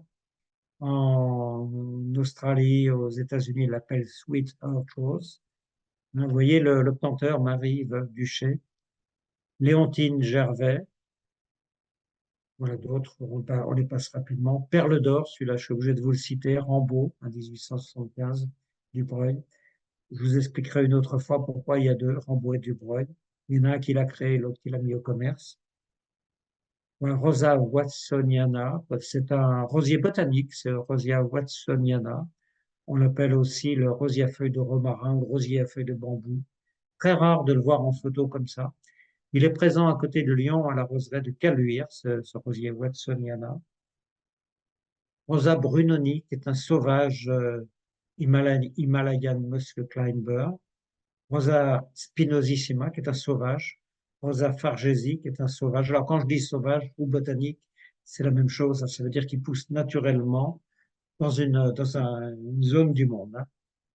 Voilà, d'autres, Pemberton, un hybride de musc, Lamarck, Cicely Lasselle, Constance Pine, Doreen Pike. Voilà, donc beaucoup de choses. De la Grifferet, Vibert, Fortunes Double Yellow. Donc on a un très beau rosier à mettre dans votre jardin. Très très beau. Jacques Cartier. Voilà, d'autres qu'on connaît moins chez nous. Angela, c'est un Cordes. Très très beau rosier. Si vous voulez un rosier qui fleurit de mai jusqu'à la Toussaint, mettez Cordes dans votre jardin. C'est Angela de Cordes. Voilà. Alors, un dernier petit mot chez ces personnes. Donc, vous voyez, Sue et John, quand vous dites que vous aimez les roses, que vous venez pour voir des roses, les gens, ils posent tout, ils vous accueillent sans problème, ils passent une journée entière. En plus, français, on a été super bien reçus. Donc ça, c'est un peu la chaleur des amis australiens. Vous êtes les bienvenus. Et ça, c'est quelque chose d'important. Voilà, on passe à un autre endroit, toujours à côté de Montgambier. The Barn. The Barn en français s'appelle La Grange. Alors, c'est pas une grange, c'est un hôtel 3 étoiles et vous voyez donc ces rosiers. À côté, c'est les chambres studios de l'hôtel qui donnent dans une vraie roseraie. C'est à 5 minutes de la ville Montgambier. Si vous allez en Australie, les jardins là que je vous montre, allez-y, c'est tout simplement spectaculaire. Et vous serez bien reçus partout. Donc là, la propriétaire s'appelle Marianne Cleaves. Elle aussi, il y a 70 ans de travail pour aménager son jardin. Et là, il y a 2000 roses, c'est pas 2000 variétés, il y a 2000 roses qui sont présentes tout le tour de l'hôtel. Là, on trouve beaucoup de David Austin, mais on trouve peut-être la plus grande collection de roses d'Elba en Australie, elle se trouve ici. Et on a beaucoup également de plantes vivaces qui sont en association. Alors, on va en voir quelques-unes. Voilà, Chartreuse de Parme de Delbar, Golden Wings, très belle rose jaune, simple, Jubilé. Grand siècle de d'Elbar, très belle rose, ça. Jardin de l'Essonne, c'est une belle rose. Maurice Utrio, ouais, toutes des belles roses de Delbar qu'on trouve ici en Australie. Souvenir de Louis Hamad. Sœur Emmanuelle, très jolie rose. Perle d'or, le Rambo qu'on a vu tout à l'heure. Euh, Parole. Parole, elle s'appelle en français XXL. Vous voyez la taille, c'est la main de mon épouse. La rose, elle fait 25 centimètres de diamètre, hein, la XXL. C'est vraiment la grande taille et légèrement parfumée. Là, donc, Saul Sister, Madame Grégoire Stechla. Pedro Dot, c'est un obtenteur espagnol. William Shakespeare, Winstead Wood, c'est tous des roses très, très classiques, Graham Thomas. Pierre de Ronsard. Pierre de Ronsard, il s'appelle pas Pierre de Ronsard en Australie, mais vous voyez, il s'appelle Eden. Alors, il prononce Eden. Vous voyez ce magnifique Pierre de Ronsard, fantastique. Mon préféré, Crépuscule. Crépuscule, Francis Dubreuil. Plantez, si vous avez un jardin, plantez ce rosier dans votre jardin. C'est un rosier fantastique. Cornelia, on l'a déjà vu, Pemberton, hein, rosier magnifique. Fantin-Latour, aussi un joli, joli rosier. Pink Grotendorst, j'ai fait la photo parce que j'adore le pétale qui est un peu fringé, comme vous pouvez le voir sur la photo. Sambreuil, bon, alors on ne connaît pas le planteur. Escapade. Frau Karl de Druski, Reine des Neiges, c'est très beau rosier blanc. Hussenhaaren, très beau. Voilà, on quitte ce mont Gambier, on va juste à côté, dans un tout petit village, Penola. Penola, c'est une ville de 1300 habitants. Alors pourquoi nos amis nous ont emmenés là? Parce que c'était un site patrimonial majeur et on est dans une rue qui s'appelle Petticoat Lane et ce sont les maisons des colons telles que les colons les ont construites en 1850 au moment de la ruée vers l'or. Donc c'est un site historique pour voilà les choses les plus vieilles. Eh bien c'est ça en Australie que vous allez voir. Hein. Et là, eh bien quand ils habitaient là, les colons ou les chercheurs d'or, la chose importante c'était l'autosubsistance, c'était de produire des fruits et des légumes. Donc ils avaient tous un petit jardin, mais dès qu'ils pouvaient, eh bien ils essayaient de mettre aussi un rosier. Alors, après les légumes et les fruits, ben, la décoration florale était relativement importante. Et dans ce village, eh ben, Penola, on va trouver une roseraie des rosiers patrimoniaux, c'est-à-dire des premiers qui ont été importés. Alors, c'est une véritable mine d'informations sur les variétés de roses. Et dans ces roses, il y en a bon nombre qui ont disparu chez nous, en Europe, on ne voit plus, et on les retrouve ici. Alors, des roses comme de chez Pernay-Duché, de Guillot, Malrun, que vous connaissez peut-être un peu moins, mais qui était un grand planteur, Malrun, et bien, on va les trouver ici. Alors, je vais vous en montrer quelques-unes. Ça va éveiller peut-être certains souvenirs pour vous. Voyez, Comtesse du Quéla, Pierre Guillot, 1902. Blanche Malrun, ouais, c'est des rosiers, des obtenteurs français, Charles Malrun, 1939. Ville de Paris, Pernay-Duché, 1924. Laurent Carle, Pernay-Duché, 1907. Madame Abel Châtenay, Pernay-Duché, 1894. Quasiment, on les retrouve plus en France, ces roses. Madame Caroline Testou, oui, Pernay-Duché, on la retrouve toujours, 1890. Mrs. Arthur Robert Waddell, celle-là, je pense qu'on la trouve plus chez nous. Souvenir de Gustave Prat, je ne sais pas si on la retrouve. Madame Jules Thibault, sport de Cécile Brunner, on doit le trouver encore. Voilà, d'autres aussi roses patrimoniales, rapidement, parce qu'il y en a beaucoup. Voilà, Blanche Malrun, on l'a vu. Rouge Malrun aussi. Hélène Traubel, Lady Trent, espagnole. Cette rose du centre, elle est très, très intéressante. Regardez le pétale pointu qu'elle peut avoir. C'est quelque chose de magnifique. Golden Brown. Voilà, alors maintenant, on va partir un petit peu plus loin. On continue notre voyage et on va à Melbourne. Je vous ai dit dans l'introduction qu'il y avait une roseraie d'État, la roseraie d'État de Werribee.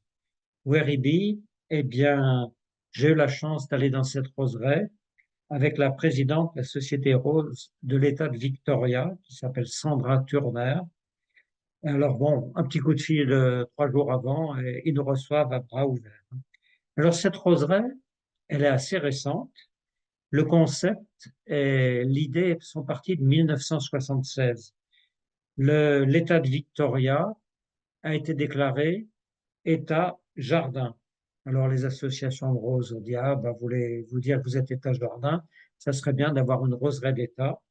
Et le gouvernement local a accepté.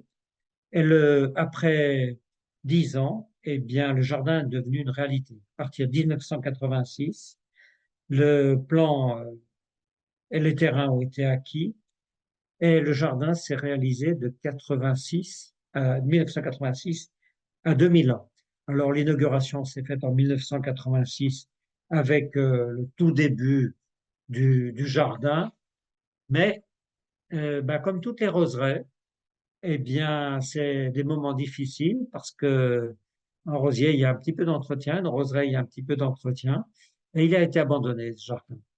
Mais les amateurs de roses ont dit non, non, on ne peut pas laisser abandonner un truc comme ça. Il y a eu une pétition, il y a eu des milliers de signatures pour dire qu'il ne faut pas abandonner la roseraie. Et donc le gouvernement a dit, bah, si vous voulez qu'on n'abandonne pas la roseraie, vous allez développer des associations de volontaires, de bénévoles pour entretenir la roseraie. Et c'est ce qui a été fait. Et donc, dans les années 2000, eh bien, il y a une deuxième et troisième série de rosiers qui ont été plantés. Et aujourd'hui, le jardin a plus de 5000 rosiers. Donc, c'est un rosier, une roseraie qui est sous forme concentrique. Et on a aussi bien des rosiers anciens et sauvages que des rosiers modernes. Voilà. Donc, là aussi, on va retrouver de nombreux obtenteurs français. Alors, j'ai vu des rosiers. Alors, je vous parlais de Delbar Meillan, bien sûr. Et j'ai eu un petit coup de cœur parce que j'ai trouvé un rosier d'obtention, un obtenteur lyonnais qui s'appelle Aurore et un rosier qui s'appelle Love In, qu'on trouve en France sous le nom de Méli-Mélo. Voilà, alors je vais vous montrer aussi quelques photos. Là, j'en ai 3 ou 4 de photos. Voilà, alors là, je suis avec la présidente de la Société des Roses de l'État de Victoria et mon épouse. Oui, donc les gens sont très simples, ils vous accueillent, c'est très sympa. Oui, les rosiers tiges derrière. Là, tout est étiqueté, on peut se balader, on peut connaître tous les noms des rosiers. 100% des rosiers sont entretenus par les bénévoles. La communauté, la ville ne fait que l'entretien des pelouses et l'entretien des allées. Mais les rosiers, désherbage, taille, enlèvement des fleurs fanées, c'est 100% fait par des bénévoles. Voilà, d'autres vues de cette roseraie, oui, c'est assez impressionnant. Là, je vous ai mis quelques photos aussi. Albertine Barbier, un joli grimpant. Voilà, d'autres photos que j'ai vues dans la roseraie. Camille Pissarro, Delbar, Cocotte Pêcheur, Lovin, vous voyez, de ce rosier au rare, un rosier panaché. Voilà, alors, encore une, Princesse du Ballet, Paradise. Voilà. Alors, je pense maintenant, je vais vous emmener, alors, on va laisser tomber un petit peu les roses. Je vais vous emmener dans la barrière de corail. Je ne peux pas vous emmener en Australie sans vous emmener sur la barrière de corail. Alors, on est allé là-haut, là, à Early Beach. Et donc, on a pris l'avion Melbourne, Early Beach. L'avion, c'est le moyen de transport le plus facile en Australie. Pour passer de Melbourne à Early Beach, on est à 3h30, 4 heures d'avion. Hein. Donc, ça vous donne la dimension du pays. Je vous ai dit 14 fois la France. Hein. Voilà, donc on arrive ici. Melbourne, climat tempéré. Early Beach, climat tropical, tropical humide. Donc, les rosiers, on va pas en voir beaucoup sur le climat tropical humide. Mais voilà, Early Beach, on va trouver des plages fantastiques, à des décors de rêve et personne. Et sur ces plages, là, il y a des films, des James Bond qui ont été tournés sur ces plages. C'est vraiment des coins de paradis. Alors, ici, ben, peu de rosiers, mais des plantes tropicales. Là, je vous ai mis quelques photos, alfrangipalmier, le pluméria, les flamboyants, les cassias, les hibiscus. Ça nous a changé des roses, mais c'était très, très beau et très parfumé, et très fleuri. Et puis, bien sûr, quand on est là, on va faire un tour sur la grande barrière de corail. Alors, contrairement à ce qu'on pense lorsqu'on est en France, la grande barrière de corail, c'est immense. Ça fait plus de 2000 kilomètres de long. Ce qu'on voit là, c'est une photo de la barrière de corail prise depuis un hélicoptère à 50 mètres de hauteur. Hein. Voilà. Mais la barrière de corail, elle n'est pas au bord de la plage. Hein. Quand vous allez aux Antilles, vous avez une barrière de corail à 100 mètres, on voit les vagues. Ici, la barrière de corail, au plus près, elle est à 30 kilomètres de la côte. Donc, il ne faut pas s'imaginer qu'on y va à la nage. On prend un bateau pendant 3 heures pour aller sur la barrière de corail. Et ce qu'on voit là, c'est les affleurements de coraux. Et les parties sombres, eh bien, il y a à peine 1 mètre d'eau en dessus. Voilà, donc ça, on voit ça comme ça. On a, alors je vous le dis, je vous l'avoue modestement, j'ai quand même pris l'hélicoptère pour faire cette photo. Et quand on est en hélicoptère, on voit les poissons, on voit les requins, on voit les raies mantas. Et nous, on est arrivé sur une plateforme ici où on peut faire de la plongée, snorkeling. Donc c'est vrai que c'est un vrai aquarium, on va le voir. Vous voyez, donc les tortues, ça c'est pris depuis le bateau. Ben voilà, les tortues, c'est des photos que j'ai prises depuis le bateau. Les poissons, dans 1 mètre d'eau, vous êtes dans l'aquarium. Ouais. Donc c'est vrai que c'est assez extraordinaire. On entend beaucoup dire que la barrière de corail blanchit et qu'elle se meurt. C'est peut-être vrai à certains endroits. Les endroits où on est allé, elle était bien vivante, une grande richesse et d'une très grande biodiversité. Voilà, on va aller maintenant, on va passer à Brisbane sur le côté. Là, on revient sur du tempéré méditerranéen, presque à la limite avec le tropical. Ici, voilà, Brisbane est une grande ville. Là, il y a une roseraie. Alors, je ne crois pas que je vous ai mis de photo de la roseraie, mais je vous ai mis cette photo pour montrer aussi qu'on a un urbanisme très dense. Ce sont des villes, les villes-centres avec les gratte-ciel, c'est des villes modernes. Là, on a aussi des très beaux jardins, mais plutôt en périphérie. Et là, la roseraie n'était pas fantastique, mais une très belle ville avec des très beaux jardins, avec des plantes tropicales. Je vous ai mis aussi une photo, parce que c'est un incontournable quand on va en Australie, d'aller au centre de l'Australie, voir le rocher de Uluru, qu'on appelle aussi Ayers Rock. Voilà, alors c'est une photo emblématique, hein, ce sont mes photos. Toutes les photos que vous avez là, ce sont mes photos personnelles. Voilà, donc ce rocher qui est assez bizarre. Aujourd'hui, une terre entre guillemets patrimoniale pour les aborigènes. On n'a pas le droit de grimper sur le rocher. On peut faire le tour. Le tour fait 10 kilomètres. Hein, qu'on fait tout le tour pour vous donner l'échelle. Donc vous faites le tour en 2 heures. Il y a un musée aborigène au pied. C'est vraiment quelque chose de très curieux. C'est du grès. Hein. Mais aujourd'hui, on peut plus monter dessus. On est arrivé, on a terminé notre périple à Sydney. Donc, Sydney, je vous ai mis aussi une ou deux photos pour terminer. Voilà, Sydney, capitale de la Nouvelle-Galles du Sud avec un peu plus de 5 millions d'habitants. Et vous voyez le jardin avant les buildings. Ici, juste avant les buildings, eh bien, c'est le jardin botanique de Sydney. Si vous avez la chance d'aller à Sydney, ça sera un incontournable parce que vous allez voir, vous aurez l'opéra qui est au bout du jardin.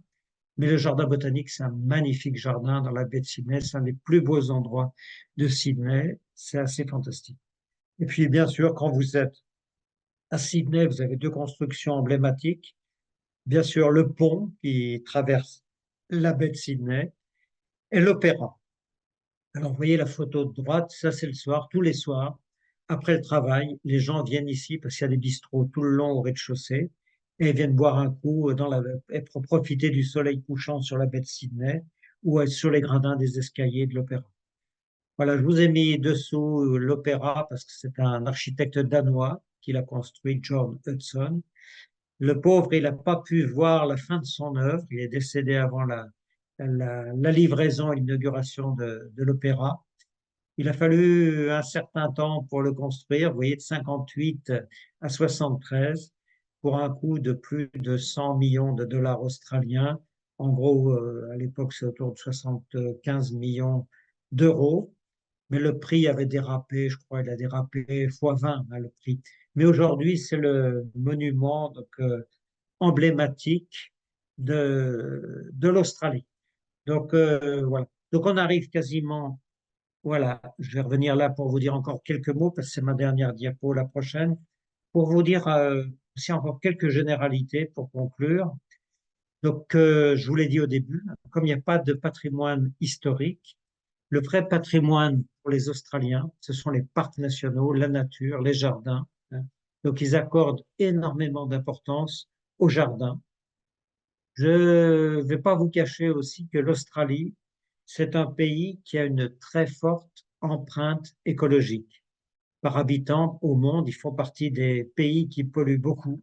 On ne le voit pas sur ces photos-là. Et je vais vous dire pourquoi.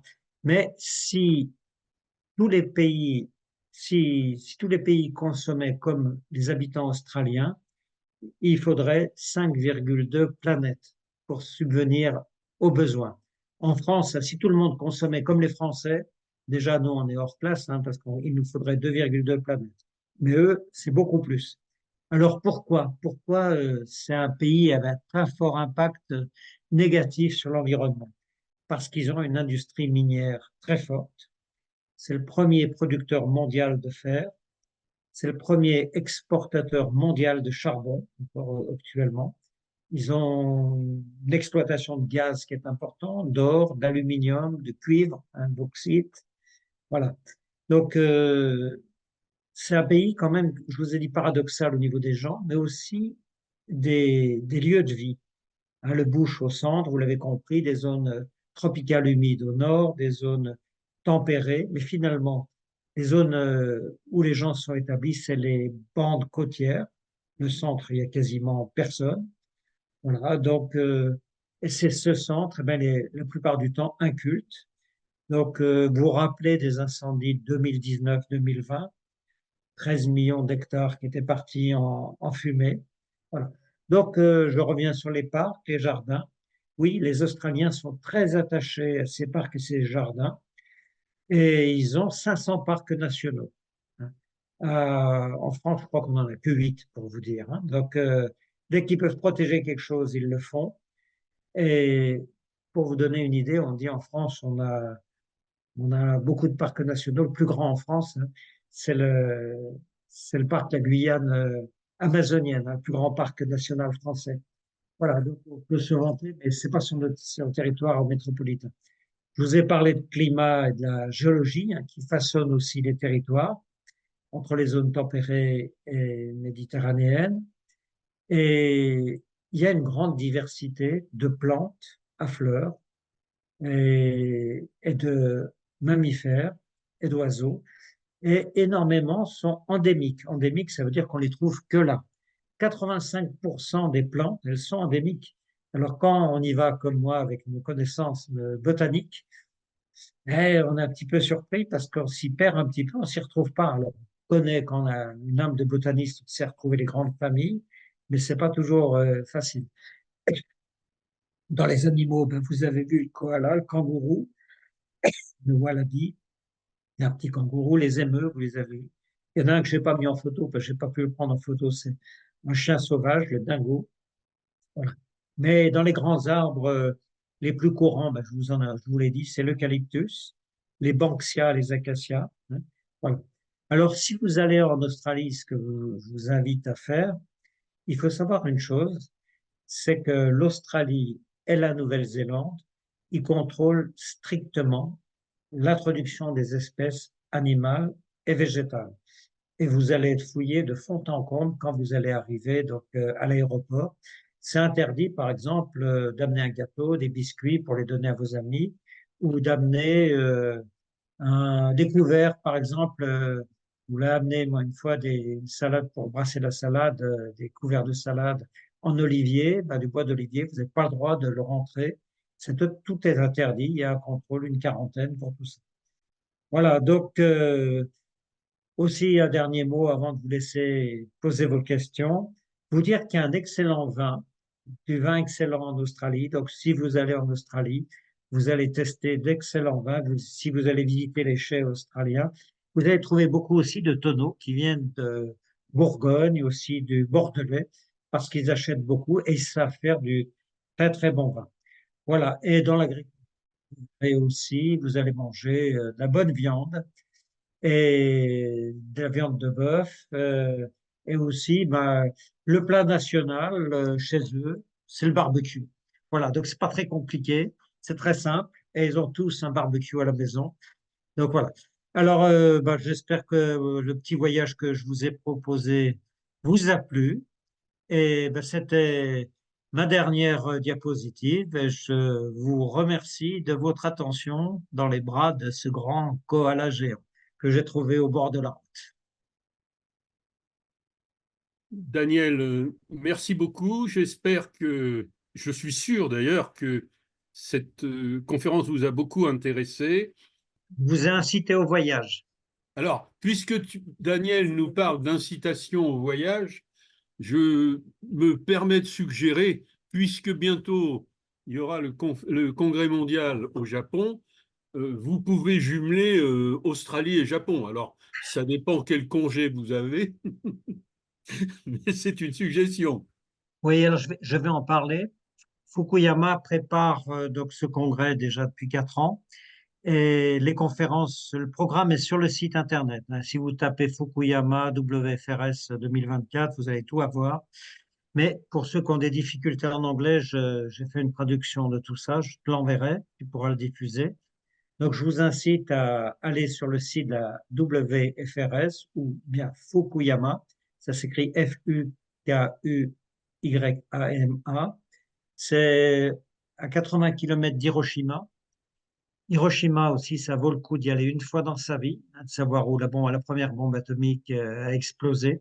C'est un jardin, un très grand jardin avec un mémorial de la paix qui est très émouvant d'aller faire cette visite-là. C'est intéressant. Donc, oui, c'est une belle opportunité. Daniel, une connaissance commune, Luis Abad Garcia, donc responsable du concours de rose, pour les gens qui ne le connaissent pas, responsable du concours de rose de Barcelone, nous adresse félicitations et salutations. Un grand merci pour votre effort, votre temps et l'intérêt. Voilà. Eh ben, c'est gentil. Merci, Louis, de nous écouter depuis Barcelone. Donc on peut quitter Daniel à regret. Voilà. Eh ben, Merci beaucoup. merci à vous tous. Merci à toi, Yannick. Merci à Merci. Corinne.